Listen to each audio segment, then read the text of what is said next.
ചേർത്തല സ്വദേശി ഷാജി എന്ന 57-കാരൻ്റെ ജീവിതവ്രതം ജലസംരക്ഷണമാണ്.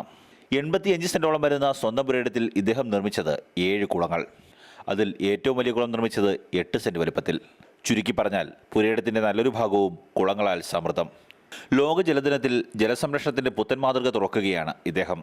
2 വർഷത്തിനിടെയാണ് 5 കുളങ്ങൾ നിർമ്മിച്ചത്. 8 സെന്റ് വലുപ്പമുള്ള ഏറ്റവും വലിയ കുളത്തിൽ കടുത്ത വേനലിലും ഒരാൾ താഴ്ചയിൽ വെള്ളമുണ്ട്. കുളങ്ങളിലെല്ലാം പലതരം മത്സ്യങ്ങൾ വളർത്തി ഇത് ആദായകരമാക്കുന്നു. പ്രദേശത്തെ തന്നെ ഏറ്റവും വലിയ മഴവെള്ള സംഭരണി കൂടിയാണ് ഈ കുളങ്ങൾ. പറമ്പിൽ വെള്ളം കിട്ടാതെ വന്നതുള്ള കാരണങ്ങൾ കൊണ്ടാണ് ആദ്യം ഒരു കുളം കുഴിച്ച്, അപ്പോൾ വലിയ പ്രശ്നങ്ങളില്ലാതെ വന്ന് അങ്ങനെ ഞാൻ ബാക്കിയുള്ള സ്ഥലങ്ങൾ കൂടി കുളങ്ങളാക്കി സംരക്ഷിച്ച് അതിനകത്ത് മത്സ്യം വളർത്തുന്നുണ്ട്. അപ്പോൾ അതിൽ നിന്നൊരു വരുമാനമുണ്ട്. പറമ്പിലെ ആവശ്യത്തിനുള്ള വെള്ളമാകും. തോടുകളും പാടങ്ങളും സംരക്ഷിച്ച് പോവുകയാണെങ്കിൽ ജലം നമുക്ക് സംരക്ഷിക്കാനും കഴിയും. നമുക്ക് വർഷകാലത്ത് ജലത്തിൻ്റെ ഉപദ്രവമില്ലാതെ നമുക്ക് കഴിഞ്ഞു പോകാനും കഴിയും.